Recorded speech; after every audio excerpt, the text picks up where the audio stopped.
Magandang araw po mga kalingap, imbitahin si Dara para mamasyal. Bago po ang lahat, sa hindi pa nakapag-subscribe sa channel ko, paki-subscribe po at paki-suportahan po ang aking YouTube channel, click the button bell para sa panibagong update. Mga kalingap, ayon sa aking napansin ay sobra na lamang ang pagkabisi ni Dara. Bakit kaya? Hindi na magawang mag-ayos sa kanyang sarili. Naglalaba ito ng kanilang mga damit, napakadami. Mga kalingap, ay balak pala mamasyal nila Rab at kasama dito si Erica, pero nakakagulat ang naabutan nila sa bahay.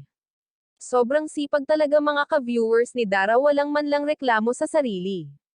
Bagamat sabi nga niya ay kailangan na lamang niya gawin iyon dahil wala naman ibang gagawa kundi siya. Napansin nyo rin ba mga kalungap, ay mukhang nahihirapan na ang kanyang kapatid, ayun na nga may nangyari kay Bea. Ano kaya? Nasugatan ito habang nagbabalat ng kanilang ihahain. Sumugod agad si Dara dahil nga mukhang kinabahan ito sa pag-alala. Namataan na lamang na tumulo na ang dugo sa mga kamay ni Bea at dali-dali si Dara na panasan ito, wala itong pakialam kung damit niya mismo ay may dugo. Kaya mga kalingap, na pagtanto natin na ganyan pala siya sa kanyang kapatid. Tumulong na rin si Erica sa paglalaba mga ka-viewers dahil mukhang nahihirapan na ito, hindi na kayanan ni Erica na tingnan lang si Dara.